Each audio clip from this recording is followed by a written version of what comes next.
Salut à tous, c'est Bismart. On est reparti, nouvelle semaine, on va vite, beaucoup de choses à se dire. On va parler de bourse. Forcément, vous avez un petit peu suivi là, tout ce qui s'est passé autour de ces applis dont je vous parle depuis un bon moment d'ailleurs. Hein. C'est pas que je les découvre, hein, mais en fait, le monde financier comprenait qu'il allait se passer quelque chose avec ces applis qui permettent de faire de la bourse comme on fait du pari sportif, parce que quand même, c'est un petit peu ça. Donc, on va décrypter tout ça. Peut-être qu'on aura le temps aussi pour faire un peu de macro. L'industrie et alors la PME industrielle et le plan de relance qui est une réalité sur le terrain. On va nous raconter ça, un petit peu de philosophie, ouais, comme on le fait régulièrement, la formation continue aussi. Voilà le programme, c'est parti, c'est Bismart. Et on démarre donc avec Benjamin Mellman. Bonjour Benjamin. Bonjour Stéphane. Qui est le Chief Investment Officer d'Edram. Vous avez téléchargé Robinhood sur votre... Vous êtes obligé. Donc, je fais très vite. Alors, juste pour ceux qui n'ont pas suivi ça, donc vous aviez c'est un distributeur de jeux vidéo, je crois que c'est ça. Hein, voilà, distributeur de jeux vidéo qui est sous le coup des actionnaires activistes, comme on dit. Et à un moment, une communauté justement de ceux qui, ces nouveaux venus sur la bourse à travers ces applis. Nous, on avait reçu eToro avant les vacances, voilà, de la même façon. Donc Robinhood, eToro, etc., qui décident de défendre ce distributeur de jeux vidéo qui s'appelle GameStop, qu'on connaît, nous, en France, à travers Micromania. Et donc, ils prennent 1630%. Juste, je redonne les chiffres. Ils passent d'une capitalisation de 200 millions de dollars à 10 milliards de dollars. C'est ça.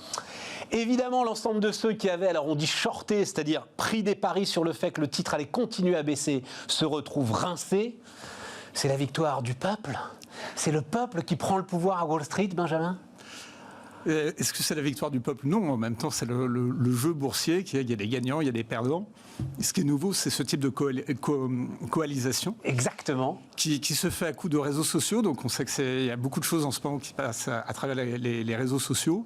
Et de gens qui ont trouvé leur site, et qui échangent et qui, d'une certaine façon, se mettent ensemble pour avoir une action boursière. Bon, c'est du jamais vu dans l'histoire des marchés ? Alors, quand on regarde, je vais faire partie dans l'histoire. Alors, deux choses. Premièrement, il faut savoir que les autorités boursières, et la SEC, quand on regarde son Exchange Act de 1934, donc j'ai été chercher loin, proscrit toute action de concert entre individus pour faire bouger un cours. Donc, il faudra attendre par la suite. Pour l'instant, la SEC est restée relativement discrète. Mais il faudra quand même voir si ce type... Action de concert, ou alors il faut le déclarer. Il faut déclarer des intérêts ensemble, non? C'est ça? Même si on déclare ses intérêts? Alors, il y a l'esprit de la loi. L'esprit de la loi, c'est qu'on peut se mettre ensemble pour faire bouger un cours. Ouais. Ça, l'esprit de la loi est extrêmement clair. Après, comment c'est traduit, comment ça sera lu et relu, je n'en sais rien. C'est une histoire. Vous pensez que la SEC pourrait casser ce mouvement? Ça dépend. Il faut regarder la nature des échanges qui ont lieu, mais à partir du moment où certaines personnes se mettent ensemble et d'une certaine façon décident conjointement de manipuler un cours, ça peut être un problème. Après, qu'est-ce qu'on définit? De manipuler un cours, de défendre une boîte, en fait, qui était, alors pour le coup, elle, laminée par les manipulateurs de cours. Oui, alors elle était effectivement vendue à découvert par un certain nombre de hedge funds. Après, une fois de plus, moi, je ne dis pas que c'est illégal, ce qui s'est produit. Ce que je dis, c'est que ce type d'environnement où certaines personnes se retrouvent sur des sites dans le but de faire bouger des cours, peut éventuellement faire sourciller le gendarme de la bourse. Ouais. Et aujourd'hui, on ne l'a pas encore entendu. C'est tout ce que je dis à ce stade. J'ai entendu ce week-end, Benjamin, il y aura un avant et un après à Wall Street. Alors, il faut juste préciser, parce que quand même, l'histoire, elle est vraiment très, très intéressante. C'est qu'à un moment, alors sur des éléments techniques, de couverture, de chambre de compensation, etc., sur lesquels on ne va pas rentrer parce qu'on n'en sortirait pas, mais l'appli Robinhood a été obligée, elle, de limiter en fait les échanges de titres sur GameStop. Absolument. Et là, c'est devenu une affaire politique. Oui. On a vu notamment l'extrême gauche se saisir du sujet, l'extrême gauche américaine, Ocasio-Cortez, etc., se saisir du sujet pour dire « mais vous n'avez pas le droit de bloquer la volonté populaire ». Absolument, absolument, c'est vrai. C'est extraordinaire. C'est vrai. C'est devenu une affaire extrêmement populaire aux États-Unis. Ce qu'on a vu, en fait, c'est l'explosion des demandes d'application de beaucoup de gens. Le profil, généralement, de ces investisseurs sont des gens qui ne sont pas fortunés. Donc, ce ne sont pas les mêmes investisseurs en bourse que ceux qu'on retrouve d'habitude. Généralement, on sait que la bourse, on l'a dit trop souvent, a été réservée aux élites. Eh bien, cette fois-ci, ça n'est pas du tout les élites. Donc, les gens qui globalement, sont sur Robinhood, sont des gens qui ont des revenus moyen ou inférieur à la moyenne et font bouger Wall Street. Donc ça, c'est un cas d'école, effectivement, qui est quelque chose de frappant et de marquant et que vous avez raison de souligner.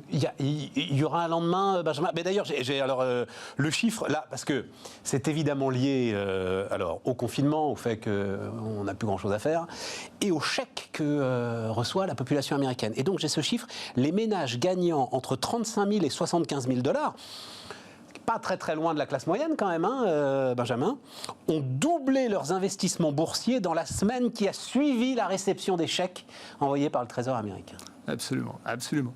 Ce qui est vrai, c'est qu'il y a une abondance de liquidité dans le système. Cette abondance de liquidité, elle est liée d'une part aux politiques de banque centrale. Alors, ce n'est pas les banques centrales qui ont fait Robinhood, hein, soyons très clairs. Mais dans cette abondance de liquidité, les banques centrales ont beaucoup aidé les trésors à se financer, à envoyer des chèques. Et aujourd'hui, on voit une épargne extrêmement élevée. Donc, beaucoup de gens ont beaucoup d'épargne, et ce n'est pas choquant. Et en ça, Robinhood n'est absolument pas choquant, que les gens se retrouvent avec de l'épargne et investissent. Il faut qu'on fasse la même chose.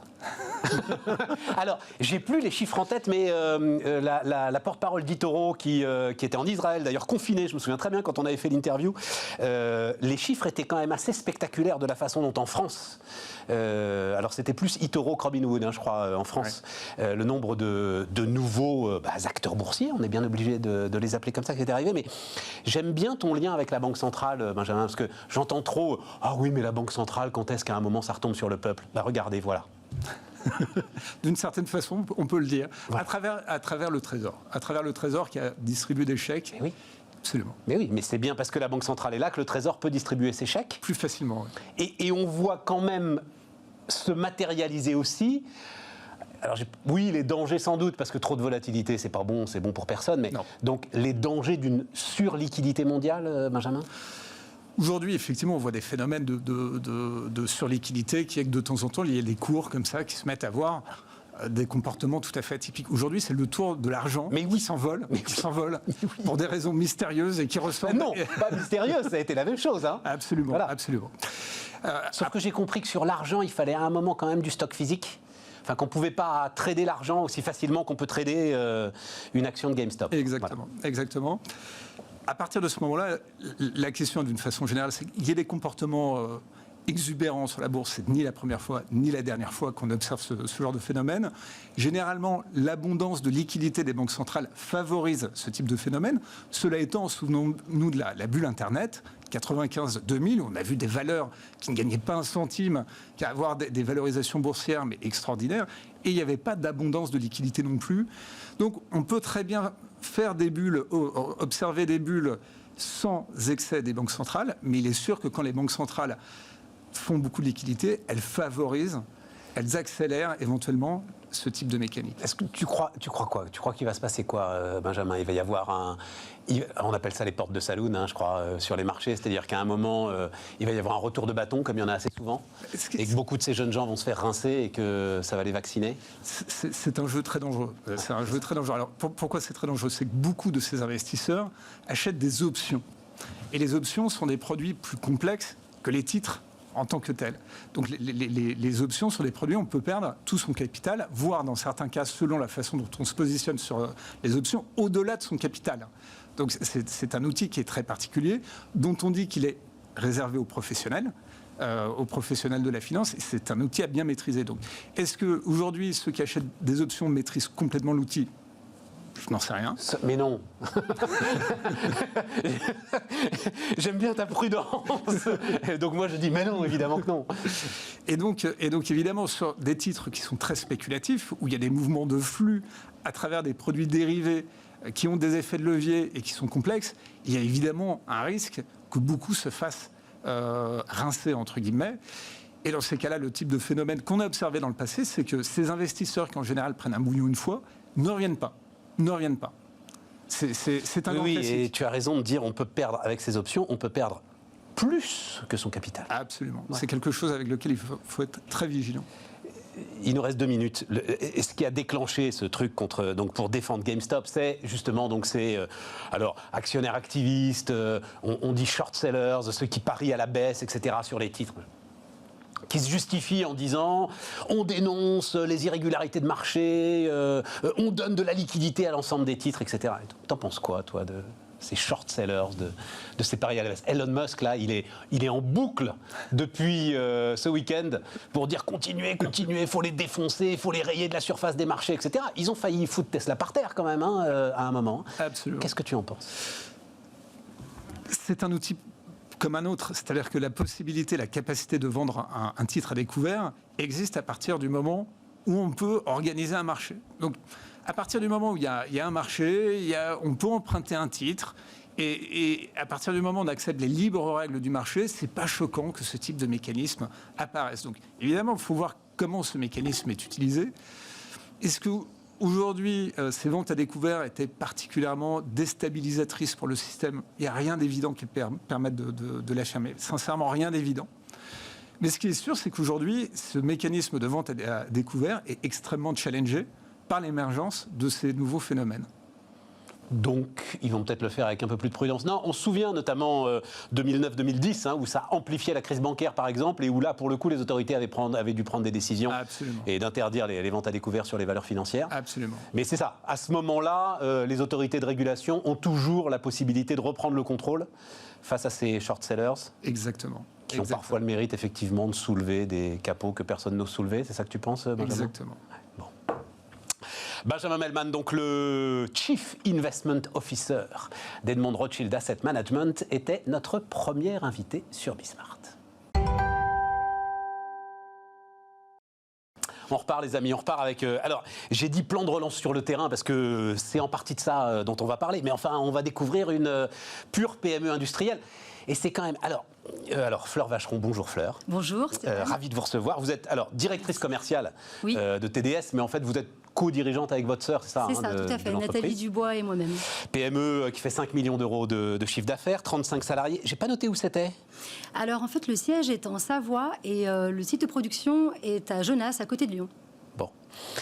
Donc, TDS comme traitement de surface. Non, mais quand je dis, il y a quand même une petite fatalité avec les femmes industrielles, c'est que c'est très, très rare qu'elles démarrent. C'est souvent des histoires de famille, en fait. Pour les femmes, vous voulez dire? Oui, pour les femmes. Quand on reçoit des gens, et on veut, nous, essayer au maximum que tout le monde s'exprime, et donc des femmes industrielles, c'est assez souvent des histoires familiales. C'est assez souvent le père, en fait, ou le grand-père qui avait lancé l'affaire. Alors, chez nous, c'est l'arrière-grand-père qui a lancé l'affaire en 1922. Donc, du coup, l'année prochaine, on fera les 100 ans de TDS, traitement de surface des métaux. Qu'est-ce qui amène deux sœurs à reprendre le truc à un moment? C'était votre tour ou... Je pense que oui, c'était notre tour, tout à fait. En 2012, nos parents, donc mon père et ma mère, qui dirigeaient ensemble la société, donc sont partis à la retraite. Donc on a dû reprendre l'activité familiale. Donc Nathalie Dubois, ma sœur et moi-même, donc on co-dirige l'entreprise. On a aussi un frère qui est dans l'entreprise. Vous aviez en tête, toute petite, la petite Fleur, elle savait qu'un jour elle dirigerait l'usine familiale? Non, on ne le sait pas quand on est petit. Par contre, on baigne dedans depuis qu'on est petit, ça c'est le cas de le dire d'ailleurs. Voilà. Baigner, on va parler des bains pour les traitements de surface. Voilà, tout à fait. Et bon, ça se fait petit à petit. TDS, c'est une entreprise familiale et ça va au-delà de la famille, c'est-à-dire que ça s'étend à l'équipe aussi de travail. Ouais. Et du coup, on côtoie très vite les employés et on a tout de suite des liens un peu amicaux avec les employés et on rentre comme ça dans l'entreprise petit à petit au fil des années. À quel âge on se dit on va y aller? Alors on fait d'abord, on a tous envie d'abord de tester autre chose, donc on a tous testé autre chose avant d'y aller. Moi je suis arrivée dedans, j'avais 24 ans. Et qu'est-ce que vous aviez testé avant? Avant j'étais dans la décoration, donc rien à voir. Rien à voir, quoique. Il y a un certain nombre des éléments que vous traitez qui servent ensuite justement à la décoration. Alors nous, on n'est pas forcément dans la décoration, mais effectivement dans le traitement de surface, il y a la partie décoration, pour, par exemple la peinture, c'est un traitement de surface. Nous, on est dans le traitement de surface électrolytique et chimique. Ah mais ça, vous allez me raconter tout ça, parce qu'il y a un tas de mots là que je ne connais pas. Et on va apprendre étamage, cuivrage, nickelage, zingage, etc. Voilà, tout à fait. Mais enfin, j'ai vu des petits dispositifs qui servent quand même derrière à accrocher peut-être des tissus, des rideaux, enfin, je sais pas, mais des petits dispositifs il peut y avoir des dispositifs, il peut y avoir un peu de quincaillerie, mais après, on est plutôt dans la partie automobile, dans la partie équipement du réseau électrique et la partie bâtiment. Et votre sœur, à quel âge elle s'est dit qu'elle allait y aller? Ma sœur, c'est à peu près dans les mêmes eaux, autour de 24 ans également. Mais à aucun moment, vos parents vous ont vous ont obligé à le faire, c'est-à-dire c'était pas si vous le faites pas, on n'a pas d'autre solution. Si vous le faites pas, c'est une catastrophe pour la famille. Non, ils souhaitaient qu'on le fasse quand même. Ils souhaitaient qu'on reprenne l'activité. Bien sûr, c'est une fierté pour eux. Ils nous ont pas mis la pression, mais on y est allé progressivement. On s'est familiarisé avec l'entreprise depuis petit et progressivement, on est allé vers l'entreprise familiale. Il faut des compétences particulières quand même, c'est-à-dire qu'il faut diriger une boîte de 35 salariés et de 5 millions d'euros de chiffre d'affaires. Oui, tout à fait. Donc, ma sœur, elle a une maîtrise dans les finances. Ouais. Donc, elle a un parcours aussi qui était fait pour. Et puis moi, avant d'être dans la décoration, j'avais fait aussi du commercial également au niveau des études. Donc, effectivement, il faut des compétences. Mais après, on apprend beaucoup sur le terrain dans notre activité. Même au niveau des salariés, on a beaucoup d'employés qui sont formés chez nous en interne, en fait. C'est un métier très particulier. Oui, mais alors là, donc, si vous êtes là et si c'est le plan de relance sur le terrain, c'est qu'à un moment, il faut prendre des décisions d'investissement qui sont des décisions d'investissement qui sont lourdes. Mais d'abord, racontez-moi donc étamage, cuivrage, nickelage. Qu'est-ce que c'est quand on va sur le site de TDS? On voit donc effectivement des pièces métalliques. Oui. Qui sont trempées dans des bains. Trempées dans des bains. Voilà, tout à fait. Alors là, je vous ai amené 2 pièces. Je ne sais pas si on les voit à la télé. Donnez-les-moi. Voilà, alors ça, c'est une pièce brute métallique. Et ça, c'est une pièce, par exemple, sur laquelle on a déposé du cuivre. Voilà. C'est la même, je ne sais pas si on l'a. Voilà. Et celle-là, recouverte de cuivre. Donc. Voilà, ce sont des pièces qui sont notamment pour l'automobile. Ouais. Donc il y a des petites pièces comme ça, on traite des pièces qui sont peut-être même 10 fois plus petites que celle-ci, et on peut traiter des pièces qui font jusqu'à 3 mètres d'envergure. Voilà, donc c'est assez vaste au niveau des caractéristiques des pièces à traiter. Et nos dépôts, que ce soit le cuivrage, l'étamage, le nickelage, ce sont des dépôts qui servent à améliorer la conductivité électrique des pièces, en fait. On a aussi des traitements d'anticorrosion. Donc ça permet de prolonger la durée de vie de la pièce. On a aussi des traitements qui améliorent les coefficients de frottement pour pas, par exemple, qu'une vis se grippe quand on visse. Donc il y a plusieurs particularités au niveau des traitements de surface. Et c'est quoi, par exemple, si je vous demande entre l'étamine, le nickel, le zinc, pour améliorer les coefficients de frottement? Alors par exemple, le zingage, c'est plutôt pour améliorer donc la tenue à la corrosion, le zingage. Après, tout ce qui est nickelage, cuivrage et étamage, c'est plutôt pour la conductivité électrique des pièces. Et puis, donc, TDS, justement, va investir, là, on est en cours d'investissement, pour lancer l'argentage. Donc, c'est le dépôt d'argent sur les pièces métalliques. Alors, ça veut dire que quand même, au départ, il faut que vous ayez les matières premières. Oui, alors les matières premières, c'est les matières de nos clients. On a des clients automobiles, des clients dans le bâtiment, des clients dans les réseaux électriques. C'est eux qui nous fournissent les pièces. Le cuivre, le nickel, tous ces métaux rares. Tout à fait. Oui. Ceux-là, oui, ceux-là, c'est nous qui les achetons et qui les mettons dans les bains. Oui, tout à fait. Voilà, c'est ça. Et étamage, c'est bien de l'étamine, Non, c'est de l'étain. C'est de l'étain, mais oui. Étamage, c'est de l'étain. Voilà, étamage, c'est l'étain, cuivrage, le cuivre, nickelage pour le nickel et zingage pour le... Et donc là, là aussi, je cite, et vous allez m'expliquer, ligne d'argentage entièrement, donc argentage comme argent. Voilà, c'est le dépôt d'argent. Entièrement automatisé et piloté par un logiciel d'ordonnancement. Voilà, c'est ça. Donc en fait, les lignes de traitement de surface traditionnelles, maintenant, sont quand même beaucoup automatisées, bien qu'il en reste quelques-unes qui soient artisanales. Parce qu'à une époque, ça se faisait à la main, ça. Bien sûr, oui, les opérateurs, encore maintenant, il y a certaines entreprises qui le font aussi encore à la main, qui trempent vraiment à la main dans chaque bain la pièce pour pouvoir la traiter. Alors chez nous, c'est tout automatisé. Depuis 1969, c'est notre père qui a mis la première chaîne automatique en route chez TDS. Et depuis, toutes les lignes sont automatisées. Par contre, elles ne sont pas forcément toutes pilotées par un logiciel d'ordonnancement. Donc chez TDS, c'est le cas. On a commencé en 2015. On a déployé ce logiciel-là sur toutes nos lignes. Fleur, je ne sais pas ce que c'est qu'un logiciel d'ordonnancement. Alors, le logiciel d'ordonnancement, ça nous permet en fait... d'ordonnancer les lots de traitement sur la ligne, c'est-à-dire de garder toute la traçabilité sur les lots. Il y a des enregistrements en continu, en fait, qui enregistrent le pH du bain, la température, le niveau du bain. Donc, ça garantit la traçabilité du process effectué sur la pièce. Et aussi la constance de la qualité du traitement qui est déposé, puisqu'on répète tout le temps la même gamme, en fait. La gamme est enregistrée une fois, et ensuite, on n'a plus qu'à lancer le logiciel et répète constamment la même gamme. Donc ça, c'est un investissement qui est soutenu par le plan de relance. En partie, oui. Il y a une partie qui est soutenue par le plan de relance. Alors, l'investissement dans sa globalité, avec toute la phase aussi numérisation de l'entreprise, ça représente environ 2 millions d'euros Donc sur un chiffre d'affaires de 5,2 millions, ça pèse énormément pour nous. Très très lourd. Et, enfin, très lourd. votre résultat sur 5,2 millions de chiffre d'affaires, enfin, je ne sais pas si il est public. Mais... Avant crise.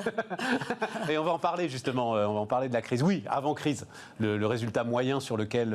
Avant crise, on était à peu près à 10%.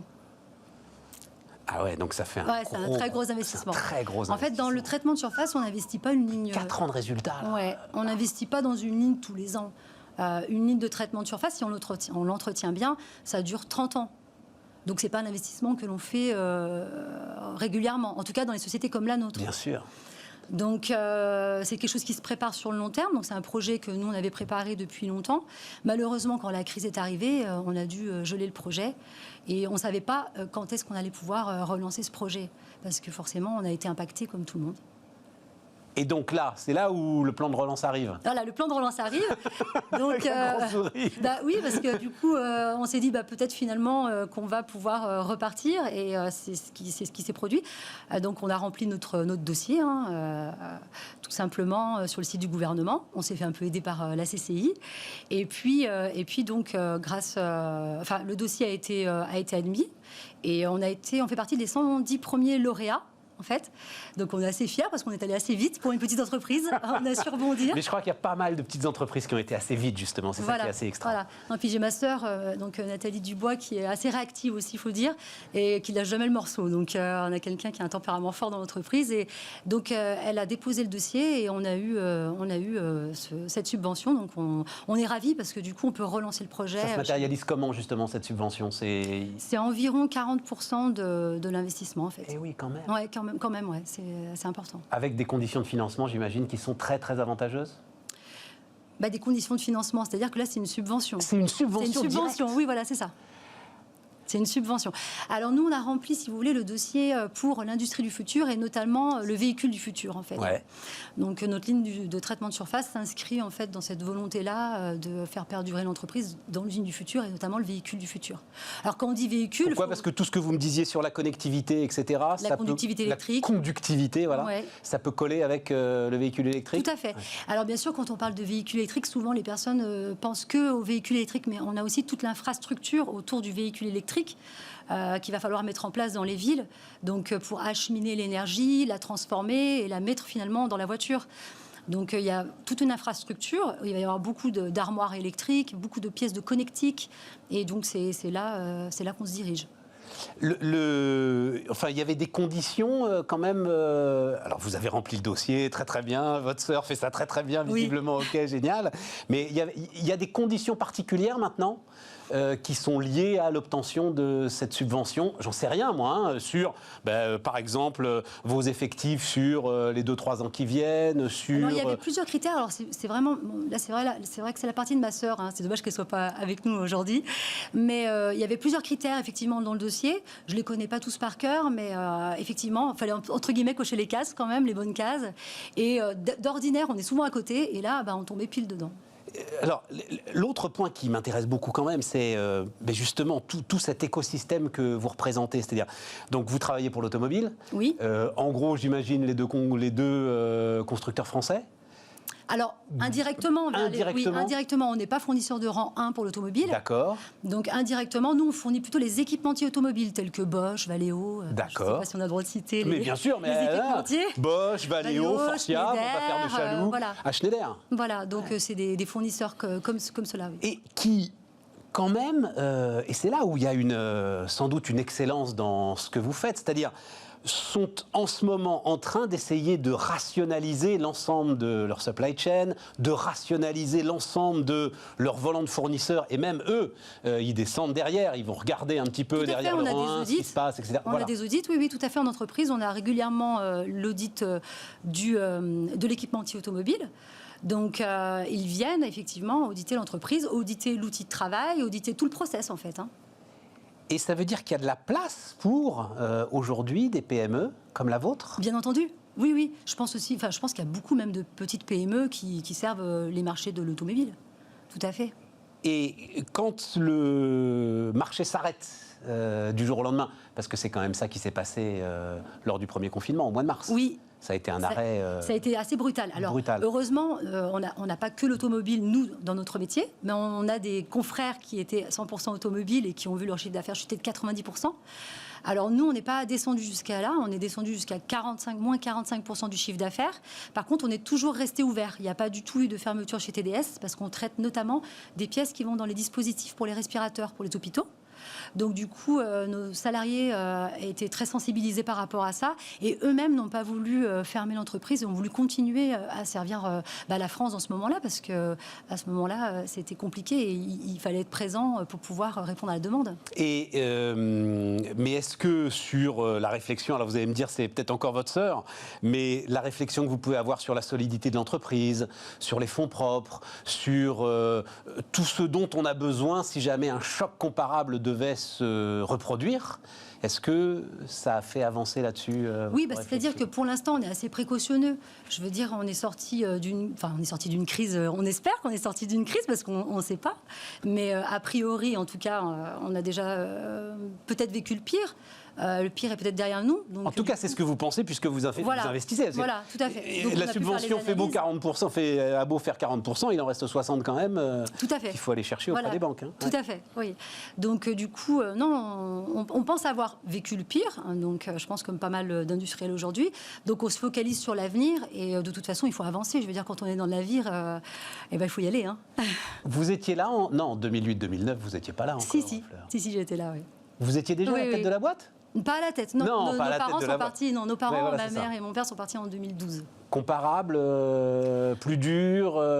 Oui, ça a été dur aussi. En fait, ça a été dur. J'ai l'impression que c'était plus dur finalement 2008-2009, non? Oui, parce qu'il n'y a pas eu d'aide. Voilà, c'est ça. Voilà, c'est ça. Donc du coup, ça a été même très compliqué même, en fait, la crise 2008-2009, surtout après, parce que des fois, c'est pas pendant la crise le plus difficile, c'est les années qui suivent la crise. Et du coup, ça a été très compliqué. Par contre, cette crise-là, elle est un petit peu extraordinaire, parce que c'est vrai que là, en l'occurrence, on a des aides, et du coup, nous, on a pris le parti de prendre les aides et d'avancer avec. Hein. Mais bravo. 2008-2009, je me souviens notamment, enfin 2009-2010, comme vous dites, c'est après, pas très très loin de chez vous, la vallée de l'Arve, oui. tout le décolletage oui. et la façon dont effectivement peut-être la moitié des PME du coin il y a beaucoup d'entreprises qui étaient parties au tapis, oui, tout à fait. parce que il n'y avait pas la structure derrière pour effectivement les soutenir et qu'elles-mêmes n'avaient pas les fonds propres. Puis la vallée de l'Arve, c'est un de nos gros clients d'ailleurs, hein, en termes les décolteurs, c'est un gros client pour le traitement de surface.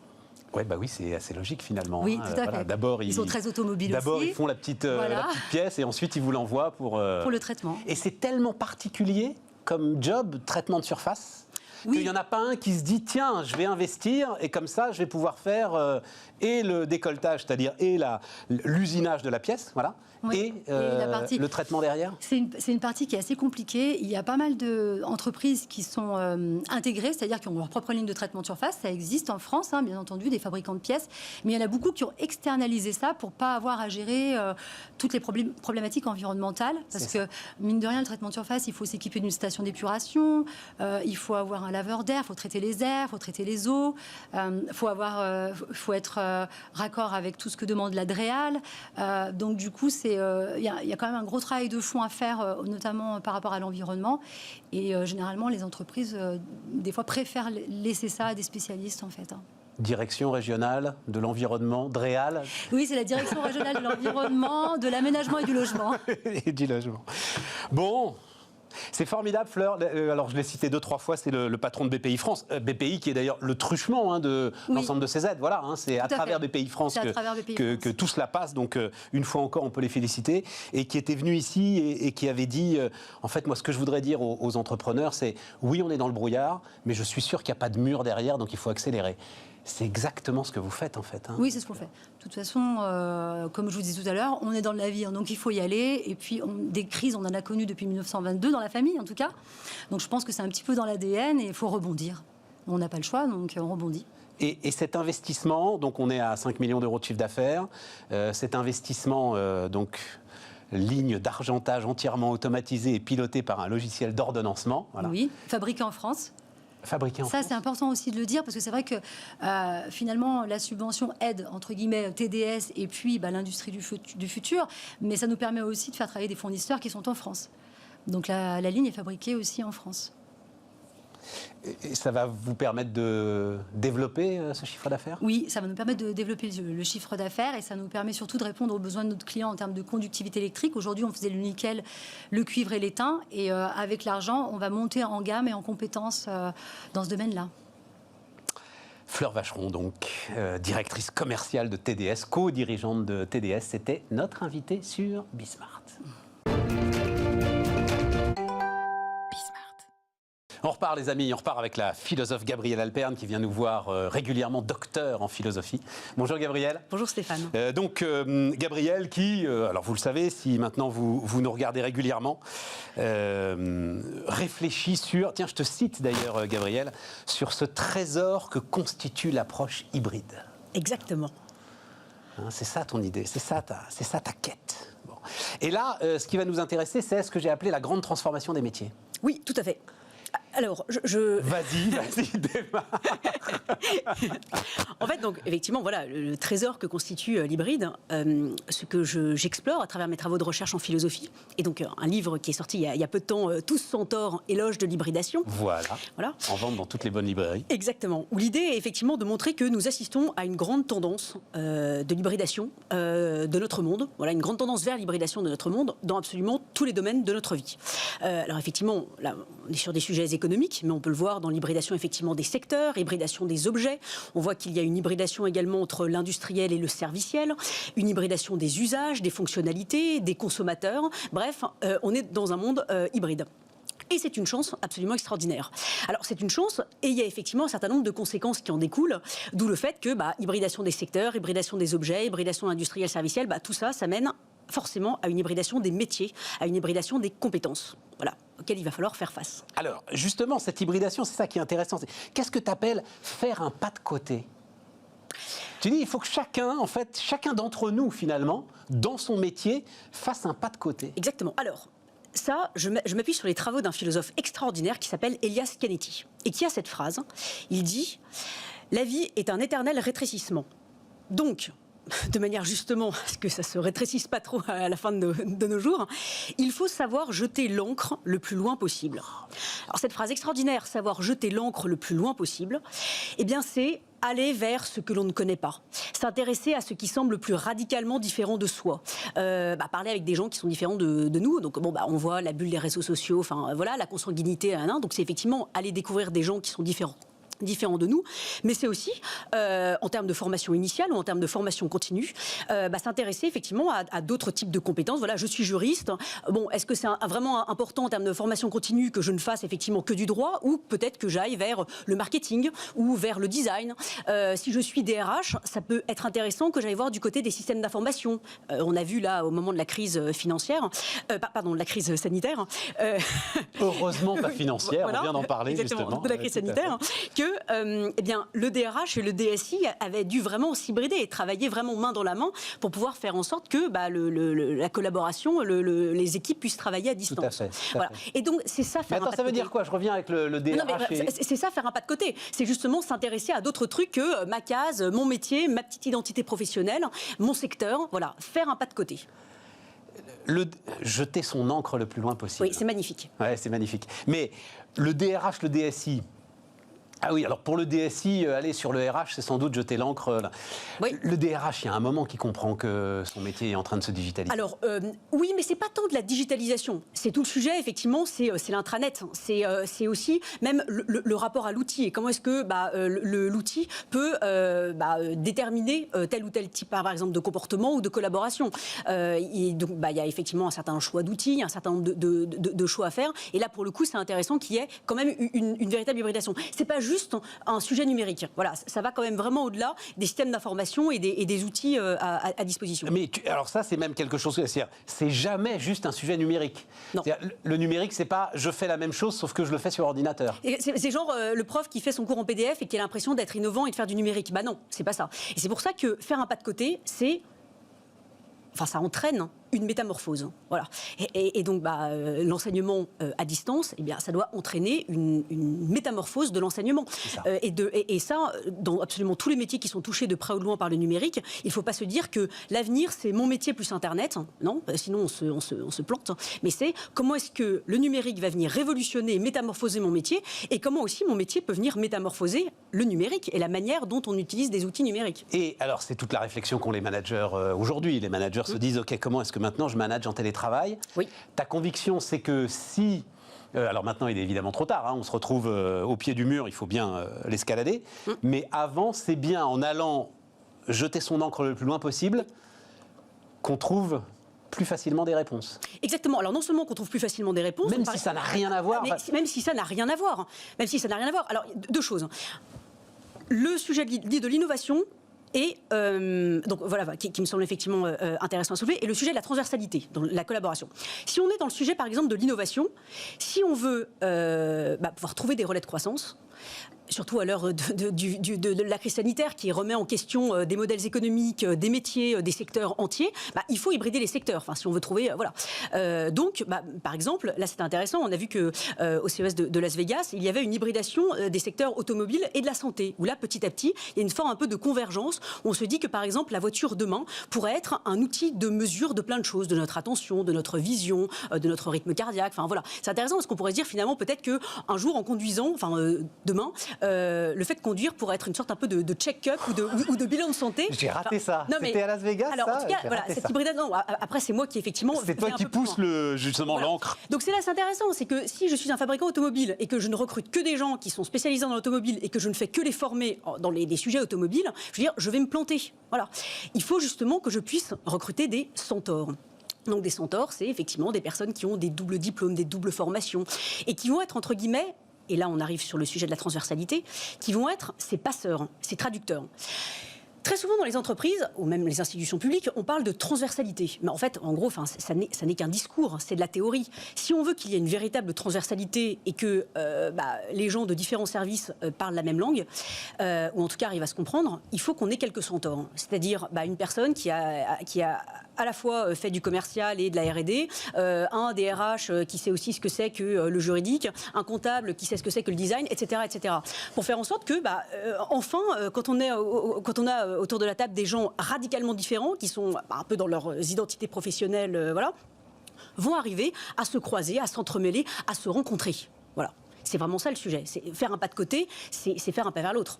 Et tu l'as dit, dans le vocabulaire, moi, c'est une expérience que j'ai connue en tant que, à partir du moment où vous dites, tiens, je vais devenir journaliste spécialisé dans les entreprises, en fait, tu t'obliges à un moment à apprendre les différents vocabulaires spécialisés. Oui. Et tu es un peu obligé de le faire parce que c'est une question de crédibilité vis-à-vis de ton interlocuteur. Exactement. C'est la légitimité. C'est la légitimité. Le jargon professionnel, ça participe de la légitimité. Et ça, c'est une catastrophe pour ton hybridation, en fait. Alors, disons qu'il en faut un peu parce que, il y a effectivement des termes techniques, enfin voilà. Mais justement, en fait, s'il en faut. Tu sais, plus je progresse, plus je me demande s'il en faut vraiment, en fait. En tout cas, si on veut arriver à se faire comprendre des autres... Entre la supply et l'approvisionnement, est-ce que tu as besoin de la supply ? Non, mais absolument pas. Entre procurement et commande, est-ce que tu as besoin de procurement ? Absolument pas.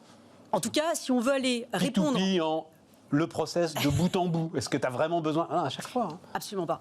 Et en tout cas, pour faire face à ce monde de plus en plus hybride, eh bien, les métiers vont devoir s'hybrider. Les formations vont devoir s'hybrider. Les entreprises, les institutions publiques vont devoir s'hybrider. Donc c'est ça. D'ailleurs, c'est ça ce qui est intéressant, c'est que moi, ça me fait beaucoup réfléchir à la question de la division du travail. Bon, Adam Smith avait dit, voilà, la division du travail, c'est bien, ça permet d'augmenter la productivité. Ouais, sauf que du coup, chacun est un peu dans son couloir de nage, quoi. Voilà. Et donc, ce que l'on gagne en productivité d'un côté, est-ce qu'on ne le perd pas en termes de manque de coordination, de capacité à communiquer, à se transmettre les bonnes informations ? Ça, c'est un vrai sujet. Et du coup, est-ce que la division du travail ne serait-elle pas remise en cause justement par l'hybridation des métiers, donc par l'hybridation du travail ? En fait, Gabriel, c'est... Ouais, mais c'est super intéressant parce qu'en fait, la division du travail, mais c'est ce qu'on dit pour beaucoup de choses, c'est le modèle fordien, c'est-à-dire c'est un modèle où tu produis et où tu sais que tu vas demain devoir produire plus qu'hier. Voilà. on est à peu près tous d'accord pour dire que ce modèle-là, aujourd'hui, est terminé. C'est terminé. D'autant plus qu'on a quitté l'ère de la standardisation et on va entrer dans l'ère du sur-mesure, de la personnalisation. Parce que tu n'as plus besoin de produire à flux tendu. Enfin oui, si, les industriels d'automobile vont dire si, il n'y a pas de stock et tout. Oui, mais vous comprenez bien ce que je veux dire. C'est-à-dire que, enfin, je me souviens très très bien, c'était la sortie de la première DS. Il y a, sur les 1000 premiers exemplaires, la DS renouvelée, la DS des années 2012, 2013, ça doit être ça. Sur les 1000 premiers exemplaires, il y en avait 2 seulement qui étaient semblables. Parce que c'était à la demande du client une customisation totale, ils avaient parfaitement compris ça.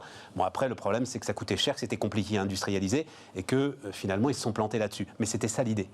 Donc c'est ça en fait, c'est cette production qui va partir dans tous les sens. C'est exactement ça. Il faut être hybride pour pouvoir la gérer finalement. Tout à fait. Et donc il va falloir prendre les choses un peu en amont parce que c'est l'éducation, c'est l'école, ce sont les universités, voilà. Alors là-dessus, il y a 2 choses. Il y a tu dis attention à la culture d'entreprise dans ce cadre-là. Oui, parce que, alors d'un côté, la culture d'entreprise, ça peut être c'est quelque chose qui peut être très positif, parce qu'effectivement, c'est une force d'entraînement, voilà. Sauf que du coup, ça crée quand même beaucoup de clones. Et si on a envie d'être résilient, d'autant plus effectivement en période pandémique, la culture d'entreprise, ça peut être un sacré frein, un obstacle, où finalement, c'est un truc qui résiste, ça fait une sorte un peu d'identité collective, qui fait que s'il y a un virus qui nous dit, en fait, votre modèle économique, voire votre secteur est totalement impacté, il va falloir en gros changer du jour au lendemain, peut-être progressivement, mais enfin, en tout cas, il va quand même falloir que vous puissiez vous en sortir. Là, la culture d'entreprise peut être un frein. Donc c'est pour ça que... On pense furieusement au grand cabinet de conseil, par exemple, quand tu dis ça. Toi aussi. D'accord. Effectivement.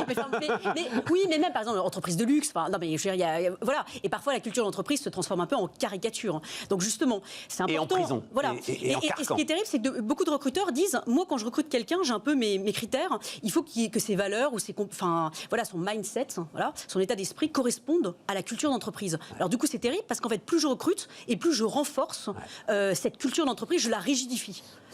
Je crois que ça aussi, Gabriel, il y a pas mal de... Enfin, je me souviens de discussions avec notamment L'Oréal, qui est quand même une entreprise exemplaire sur beaucoup de points. Ils avaient compris ça. C'est-à-dire il y avait vraiment une obsession même d'essayer d'aller recruter ailleurs, en dehors des clous. Exactement. Sur les réseaux sociaux. Ça veut dire lancer des concours aussi qui sont différents. Ça veut dire, c'est ça.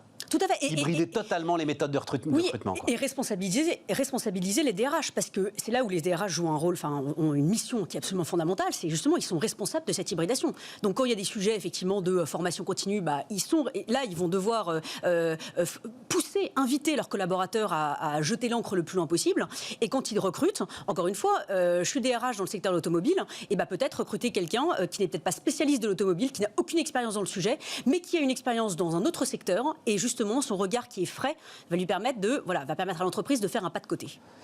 Alors ça pose, et juste pour finir, il nous reste 2 minutes, mais ça va poser un problème quand même à nos partenaires sociaux, toute ton histoire. Et notamment à ces fameuses branches qui, c'est moi qui le dis là, c'est pas toi, mais qui pèsent aujourd'hui sur les entreprises. Elles sont obligées de rentrer dans une case aujourd'hui, les entreprises, Gabriel. En termes de conventions collectives, de branches, etc. Ça marche pas avec ton histoire, là. Ça marche pas, mais on n'a pas le choix. À un moment donné, il va falloir faire un pas de côté et se métamorphoser. Sinon... Comment tu fais Comment tu fais la convention collective du Centaure? Tu vois Non, mais c'est ça, sérieusement. Parce que ça soutient énormément d'éléments derrière qui forment le corps social, le droit social. Encore une fois, là, on est toujours dans une logique effectivement de généralisation. Là, peut-être effectivement arrêter peut-être de vouloir systématiquement tout généraliser, se dire il y a peut-être effectivement peut-être individualiser davantage. Il y a peut-être des choses à imaginer. En tout cas, surtout ne pas recréer des nouvelles cases sclérosantes. Et donc ça veut dire, puisqu'on va parler de formation là, dans la formation et même dans la réflexion peuvent avoir les jeunes gens, les jeunes étudiants, etc. N'hésitez pas à acheter l'encre. Exactement. En termes d'orientation, c'est aller vers les doubles diplômes. Mais pas lettres anglais. Pour toi, le double diplôme, ça doit être droit, comme tu le dis, droit et histoire de l'art, voilà. Exactement, ou alors mathématiques et géographie. Et encore une fois, et ça pour le coup, c'est aussi la responsabilité de ce fait des enseignants. C'est au collège, au lycée, montrer que certes, il y a un cours d'histoire, il y a un cours de géographie, il y a un cours d'art plastique, cours de sport, cours de français, mais tout ça est lié. Arrêtez de donner l'impression qu'il y a une espèce de couloir de nage où chacun est dans son truc et on se rencontre pas. Couloir de nage. jeter son encre le plus loin possible. Voilà, Gabriel Alperne qui était avec nous. Notre dernier invité tout de suite, on va parler de formation. On repart donc avec Jean-Marc Tassetto, le patron de Corp Academy. Bonjour Jean-Marc. Bonjour. Ravi de vous recevoir. Il y a un moment d'ailleurs que c'est lancé, 2013, c'est ça C'est créé en juillet 2013. Voilà, c'est ça, 2013. 1 million d'utilisateurs aujourd'hui, 150 entreprises. Il y avait juste avant toi, là, Jean-Marc, une jeune philosophe qui travaille énormément, j'aime beaucoup, donc elle vient nous voir très régulièrement, sur le côté de l'hybridation aujourd'hui de l'ensemble des systèmes économiques, de l'hybridation de l'ensemble des métiers. Vous ne pouvez plus vous contenter d'être finalement spécialiste, comme elle dit elle-même, dans votre couloir de nage. Est-ce que ça, c'est quelque chose, quand on fait de la formation continue comme tu le fais, c'est quelque chose qu'on a en tête aujourd'hui? Alors oui, à tout point de vue. D'abord, on parle du blended learning maintenant, c'est-à-dire l'hybridation entre de la présence et de la distance. La révolution qu'on est en train de vivre, c'est d'abord une révolution pédagogique. D'accord. Donc, moi, et alors, tu confirmes que enseigner à distance, ça n'est pas enseigner la même chose à travers Zoom? Je parle devant un expert. Quand les médias ont répliqué leur contenu, leur format, des anciens supports aux nouveaux supports, ça s'est plutôt mal passé. Ouais. Donc le sujet, nous, on est né sur le campus d'une université qui a 2 millions d'étudiants en ligne. Donc évidemment, à Lausanne, à Lausanne, le PFL, tout ça a structuré le cours en présence au profit de l'échange avec le sachant. Donc, quand tu parles d'hybridation, c'est bien ça qui se dessine. Nous, on est un pur player du digital learning. Donc, il y a une plateforme digitale avec 1 million d'apprenants, comme tu le décrivais, mais on est de plus en plus souvent intégré à des protocoles hybridés, flexibles, de la présence, de la distance. Enfin, l'exemple de la musique, les plateformes de streaming de musique ont stimulé la présence dans les concerts, et tout ça se nourrit. On a la même vision sur l'éducation. Mais alors justement là-dessus, tu penses qu'il peut y avoir un virage pris parce que alors, les concerts, on veut participer ensemble à un moment de communion profonde, voilà. Mais c'est peut-être moins le cas avec l'éducation. Et donc, est-ce que tu penses que, du fait de l'expérience que énormément de jeunes gens ont vécu durant cette crise surprenante, il peut y avoir un virage très important pris sur le digital learning? Des jeunes gens et puis des moins jeunes, puisque nous, on adresse les entreprises. C'est pour ça qu'on s'appelait Corp Academy. Dans les entreprises. Mais qui avaient plus l'habitude du à distance, les entreprises. Tu sais, à distance, c'était le e-learning. C'était l'ennuyeux e-learning, pour rester poli. Et nous, c'est pour craquer ce sujet qu'on a créé Corp Academy, pour réécrire une pédagogie, une expérience qui réengage les apprenants pour qu'on passe d'un mode passif à un mode actif. Ça se traduit par plus de 90% de taux d'engagement, plus de 84% de taux de complétion. C'est-à-dire tu commences un cours, tu le finis. Un score de 4,7 sur 5 de notation de la part des apprenants. Tu commences un cours, tu le finis, 84%. Mais l'engagement par rapport à ça, c'est quoi? C'est d'être actif sur la plateforme. D'accord. On est passé du e-learning à 10%. À 90%. C'était 10% seulement des gens à qui on payait une formation. Je l'ai subi. D'accord. Donc voilà, il y a un moment. J'ai eu la chance de pas. Bravo. Donc on ne proposait plus. Non, c'est peut-être pas une bonne chose d'ailleurs, parce que maintenant, Donc cette bascule-là, elle est transgénérationnelle. Ce qui s'est passé en 2020. Conjoncturellement, a accéléré un phénomène structurel. C'est-à-dire que structurellement, les entreprises qui étaient face à la 4e révolution industrielle, c'est-à-dire transformation digitale, transformation managériale, organisationnelle, culturelle, avec le sujet de diversité et environnementale, ont reconnecté transformation et formation. Donc il y avait ce besoin et cette accélération. Et les plateformes digitales ont servi cette accélération. Nous, on est arrivé au bon moment, comme d'autres. D'ailleurs, il y a une French EdTech qui est très dynamique, il y a une European EdTech qui est très dynamique aussi. Toi, tu es Suisse EdTech quand même. Moi, je suis français, monsieur. Donc, nos bureaux sont à Paris. Mais c'est vrai qu'on a voulu s'appuyer sur des laboratoires de recherche sur la pédagogie en ligne. Et c'est pour ça qu'on est né sur un campus universitaire. Mais le gros de notre activité est en France et avec des clients internationaux. C'est-à-dire que sur le million d'apprenants, on en a 40% qui sont hors Europe. Donc on a aussi une vision de ce qu'est une pédagogie en ligne avec des questions inversées, avec des jeux, avec des vidéos courtes qui marchent à l'échelle de la planète. Mais alors, quand même, juste ton expérience, parce que c'est quelque chose qui... moi, je pense, est très, très, très important, ce qui est en train de se passer avec les jeunes gens qui traversent cette histoire. Ils ont beaucoup, beaucoup de mal quand même avec le distanciel. Ils ont tenu 2-3 mois, là, ils n'en peuvent plus. Donc, c'est quoi? C'est que finalement, il va falloir mais vraiment, à titre purement privé, l'entreprise doit d'urgence finalement aller s'inspirer, l'université doit d'urgence aller s'inspirer de ce que vous avez mis en place et... S'inspirer de ce que font les universités les plus avancées en matière de blended learning, c'est-à-dire présence-distance. Les entreprises sont un peu en avance. Mais tu penses que présence-distance sur l'enseignement, c'est la voie de l'avenir, en fait? C'est la voie de l'avenir. Enfin, il y a des expériences à Singapour de pédagogie inversée. Les élèves étudient la leçon à la maison sur leur ordinateur et sont en séance. Et le professeur n'est plus face à l'élève, il est au milieu de l'élève, au milieu des élèves, en groupe. Les groupes sont intelligemment répartis. Il y a un leader, il y a un étudiant ou un élève qui est un peu en difficulté, et puis il y a une dynamique un peu d'antagonisme. Donc, c'est une révolution. Et à ce moment-là, le présentiel, en fait, est vraiment un moment d'action. C'est un moment d'action et c'est un moment où, en analyse de la valeur, le présentiel, c'est ce qui coûte le plus cher. Quand tu sors tes commerciaux pour aller se former 4 jours en présentiel au cours de négociations, tu as quand même l'impression de payer 4 fois, 3 fois les déplacements. Ils ne sont pas là pour vendre. Et le lundi, quand ils sont revenus au bureau, ils ont déjà oublié 80% de ce qui s'est passé. Donc, on a une vision du lifelong learning, c'est-à-dire l'apprentissage tout au long de la vie. Et ça, le digital est là pour ça, à tout moment. Et de temps en temps, tout ça est émaillé d'expériences présentielles, mais d'expériences présentielles enrichies. Et on a des clients qui utilisent la plateforme pour préqualifier leur groupe sur gestion de crise, par exemple. Voilà, tu ne peux pas mettre un cadre expérimenté en même temps qu'un débutant. Les deux vont perdre du temps. Donc, tu peux tout à fait utiliser le digital pour à la fois préqualifier sur le cours et créer des groupes de niveau. Et après le cours en présentiel, tu récupères le corpus qui a été créé et tout ça nourrit une boucle.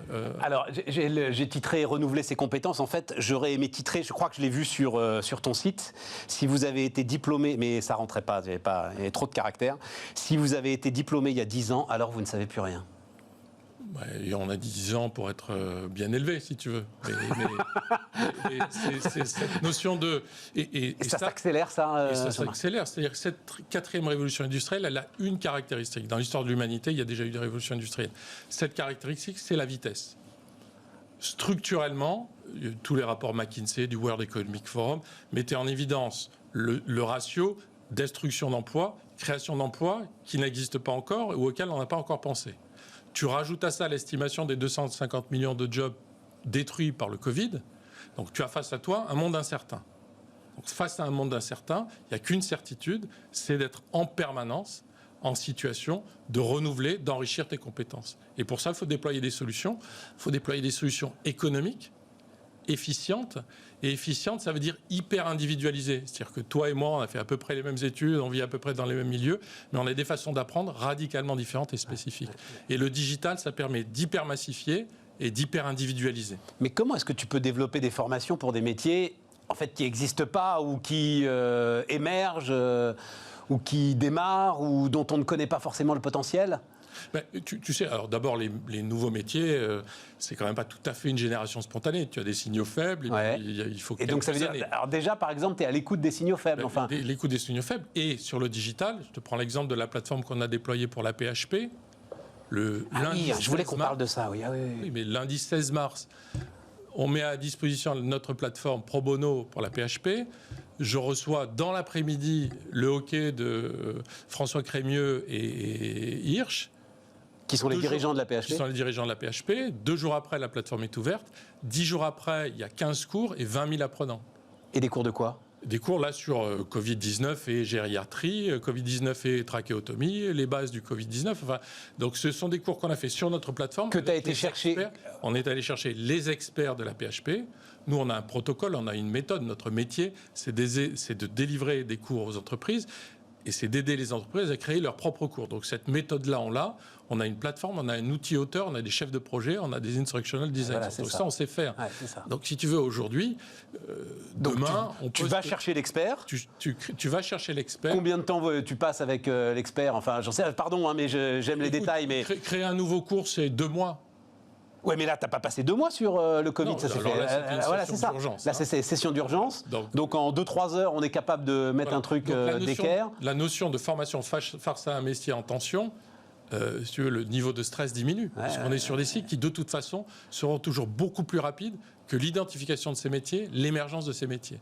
Et sur cette histoire de la PHP, qui était demandeur? C'est toi qui es venu proposer tes services? Comment ça s'est passé? Oui.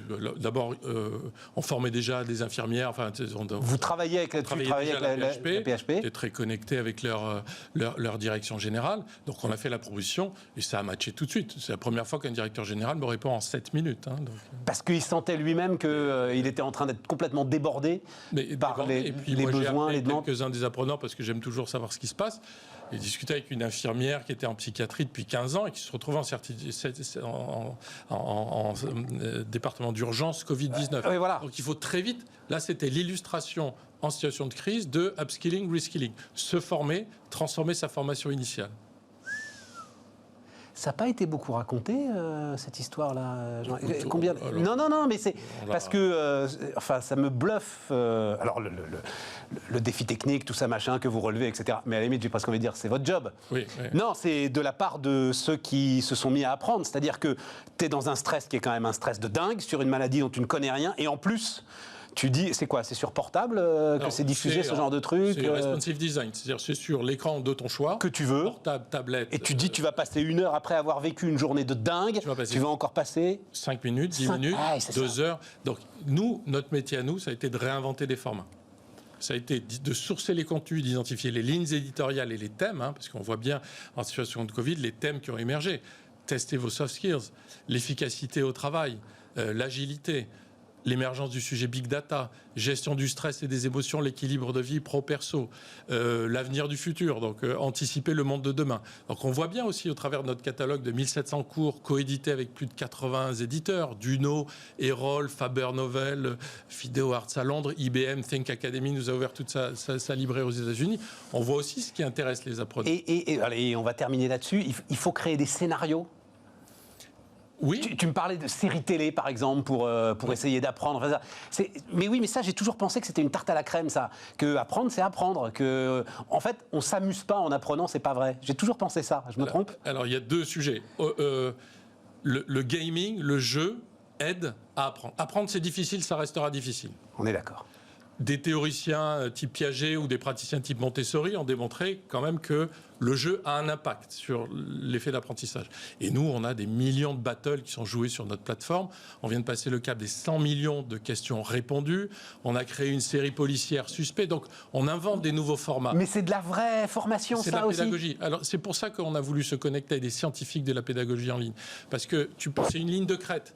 Tu peux très vite basculer du côté du jeu. On est d'accord. Il y a des applications sur le marché. Ça devient Trivial Poursuite, quoi. Certains de nos clients nous disent mes vendeurs adorent. Évidemment qu'ils adorent, c'est un jeu. Donc, c'est une ligne de crête délicate. C'est de la pédagogie, j'insiste un peu lourdement. Il y a un sujet pédagogique et il y a un sujet de qualité du contenu. Jean-Marc Tassetto, le patron de Corp Academy, fondateur, était notre dernier invité sur Bismart. Les amis, on se retrouve demain.